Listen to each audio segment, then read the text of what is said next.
Imagine for a moment that you can see the game, that all the provocations, the passive-aggressive comments, the attempts to destabilize you, all of it is just an obvious instruction manual that you are now about to decipher. The problem is, you've been acting like an amateur, falling into traps that anyone with a minimum of emotional intelligence can see from a distance. This isn't about being insensitive, but about being untameable. You know, most people try to get to you because they have no power over their own lives. And that's why today, I'm going to show you the brutal truth, the method the most powerful people use to protect themselves. A skill you didn't even know you needed, but one that will change everything. Stay with me until the end, because what I'm about to reveal might be the only thing stopping you from being the next victim. Emotional manipulation mechanisms. Imagine yourself stuck in traffic, completely still. There is nothing you can do. Your car is an inert piece of metal, and your frustration, which begins as a mild annoyance, escalates into a dull rage. You curse mentally, sigh, hit the steering wheel. The entire road becomes your enemy, and your emotion, your state of mind is completely at the mercy of something you don't control. You, the driver, the master of your destiny, have been reduced to a hostage. The traffic has no power, but your reaction to it, that is the true trap. Most people live exactly like this, allowing the actions, words, and even the silence of others to become the traffic that emotionally imprisons them. They are not their own masters. They are hostages to the first provocation that arises. And the worst part is, they don't even realize it's a game.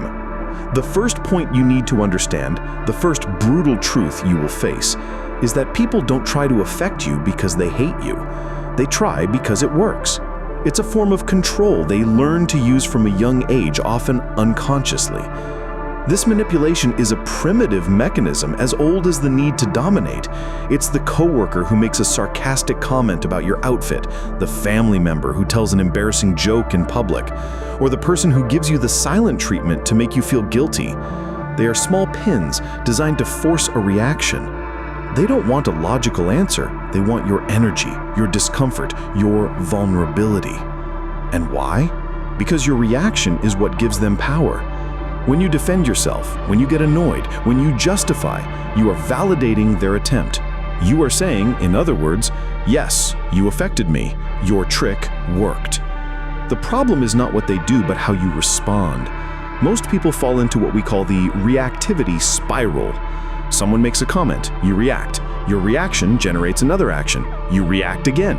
It's a vicious cycle of exchanging negative energies where the only person who loses is you, who hand over your inner peace on a silver platter. The person who provoked you, however, has already moved on, satisfied with the small victory of having destabilized your mind. The game ends when you refuse to play. The key is not to respond with another provocation, but with the absence of a response, with imperturbability. When you don't react, the provocation becomes empty, the manipulation loses its force. The energy they hope to suck from you is returned to them, leaving them confused and powerless. This is the essence of Machiavellian psychology, using intelligence, not brute force, to win. And your greatest strength is your calm. Your ability to be the only still point in a sea of chaos. You don't have to be the loudest, the smartest, or the richest. You just have to be the one who can't be shaken. The art of imperturbability. Think about those days when you try to open a glass jar. The lid is stuck. First you try with your hand, then with more force and more. Your hand slips, frustration grows, and you start using towels, tapping the bottom of the jar, asking for help. Your energy, your brute force is useless. It only serves to tire you out. The solution in the end is never more force. It's a different technique, an angle, a small strategic tap that makes the lid give way effortlessly. Most of you live exactly like this, trying to solve emotional problems with more force, more reaction, more wasted energy. And every time you impulsively respond to a provocation, it's as if you're slipping on the jar lid, losing control and getting more and more frustrated. The art of imperturbability isn't about being strong, it's about being smart. It's about understanding that your reaction is what gives power to the provocation. The ability not to react is your greatest asset. The person who provokes you expects a response. They count on your anger, your defense, your sadness. But when that response doesn't come, when you simply look at the comment or action as if it were irrelevant data, the game changes. The provocation falls apart in the air. It has nowhere to go because its destination, your reaction, has been denied. This creates a kind of dissonance in the provocateur's mind. They expected a conflict, a discussion, and all they get is silence. It is at this moment that the power is inverted. The one who remains calm and unchangeable is not the loser, but the master of the scene. You become a concrete wall. They can throw stones, but they just bounce off, and the only person who gets tired is the one doing the throwing. Imperturbability is not the absence of emotion. It is the absence of an impulsive reaction. It's what separates the amateur from the true strategist. The amateur feels anger and explodes. The strategist feels anger and chooses not to act.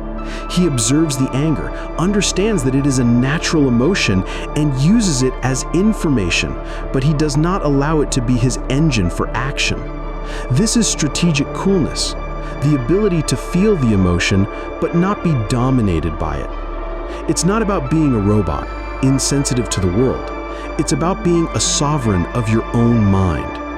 You feel the pain, the anger, the disappointment, but you don't hand over control of your peace to the person trying to take it. Your silence is your sword, and your calm, your shield. When you master yourself, you master the environment around you. Strategic coldness versus insensitivity. Imagine an elite surgeon with a scalpel in hand and a high-risk operation. Is he a being without emotions? A robot? The truth is, he feels everything. The responsibility, the tension, the weight of a life in his hands. But he consciously and deliberately chooses to set those emotions aside for a time. He shields himself. He doesn't react to the pressure. He isn't shaken by the gravity of the moment. He operates in a state of calculated coldness, a focus that is the only thing separating life from death. This is what I want you to understand. Strategic coldness is not the absence of emotion, but rather the mastery of it. Most of you confuse this with insensitivity, with the loss of humanity, but it is exactly the opposite. It is the purest manifestation of control. Insensitivity, the real kind, is the inability to feel. It is a soul that has become a desert, a void. It is the person who causes pain without even registering the other's reaction, who doesn't care, who feels no empathy. This is not the goal. This is failure. You don't want to be a monster, you want to be a master. Being strategically cold means being able to feel anger, but not letting it guide you.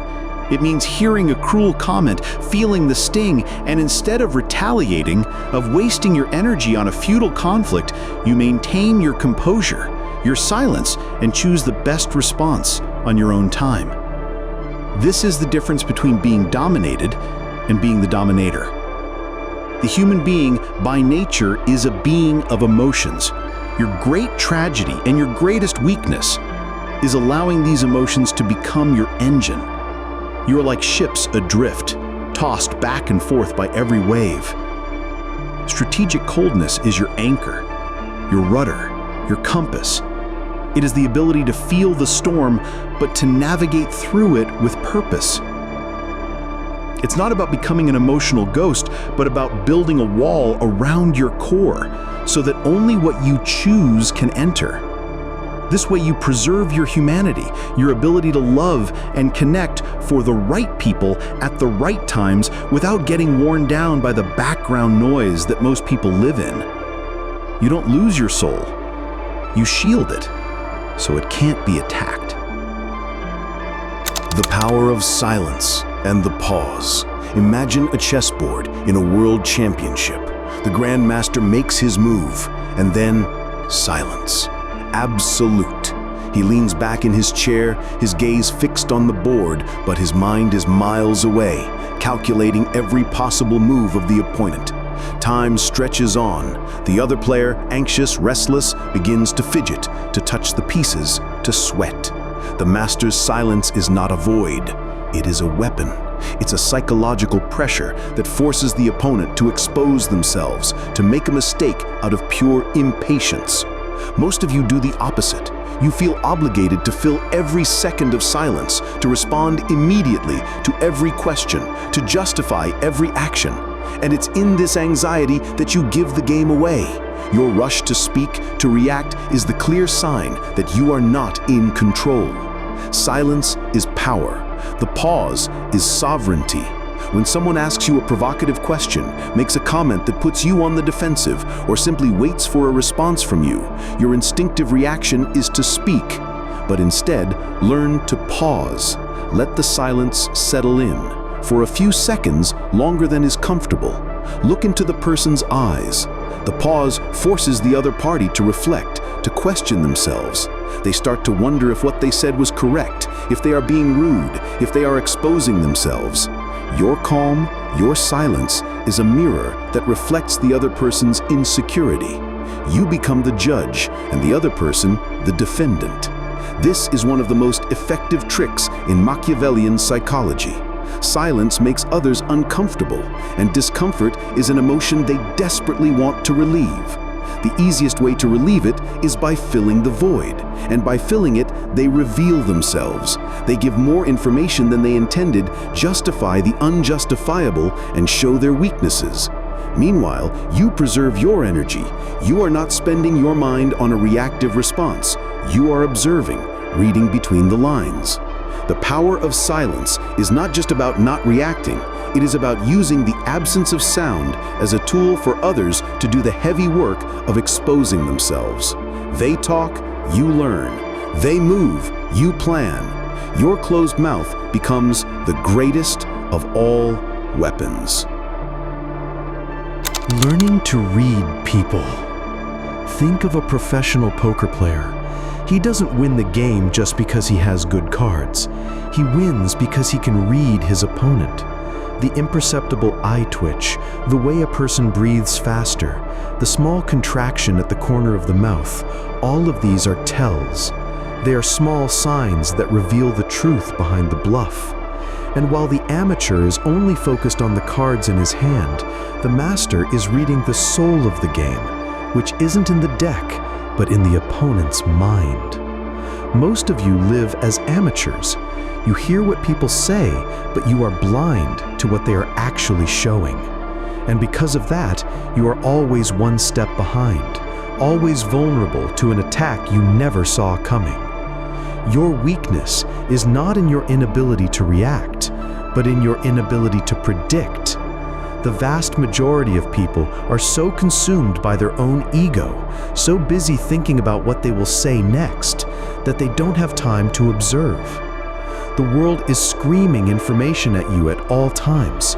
That smile that doesn't reach the eyes, the defensive posture of crossed arms when someone verbally agrees, the tone of voice that doesn't match the message, all of this is the real language, the one that doesn't lie. When someone is trying to manipulate you, their intention is written on their body long before it comes out of their mouth. You just need to learn how to decipher it. This is not a magic trick, it is a discipline. It is the discipline of being present, of being a silent observer. When you are in a conversation, don't just listen, read. Observe the direction of the gaze, the way the person moves.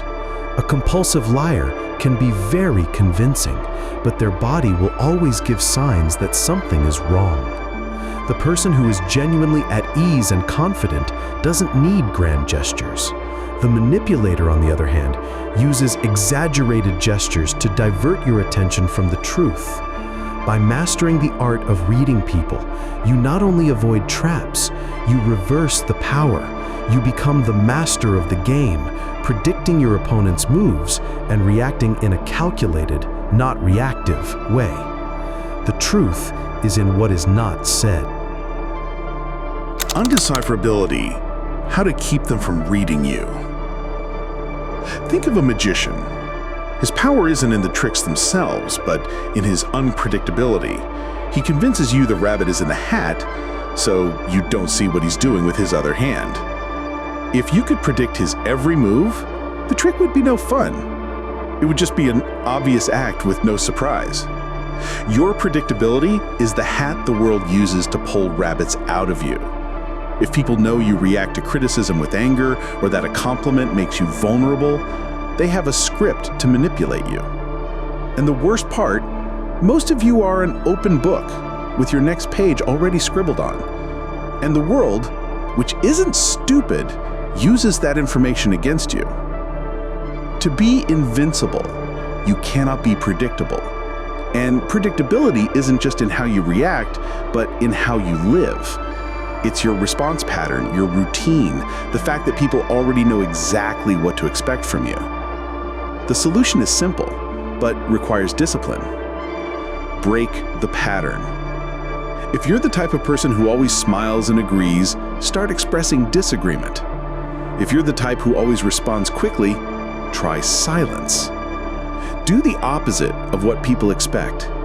This isn't about being chaotic or unstable, it's about being a strategist. You become a chameleon, a constantly moving piece that the opponent can't pin down. When you become indecipherable, people start to question their own perceptions. They no longer know where you stand, what you want, or how you will react. They lose their footing, and you gain control. You force others to adjust to you instead of you adjusting to them. And don't underestimate the power of an unexpected response. When someone provokes you with criticism and, instead of defending yourself, you laugh, their reaction is confusion. The energy they hope to generate with the attack has nowhere to go. They try a tactic and it fails, and they don't know why. You don't have to be the strongest or the smartest, just the least readable. Emotional sovereignty. To feel without being dominated. Imagine an elite surfer. He doesn't fight against the wave. He doesn't try to stop it with force. He moves with it, using its energy to his advantage to glide over the crest in a control that seems effortless. He and the wave are not enemies, they are one. Most of you, on the other hand, act as if you were a log floating in the ocean.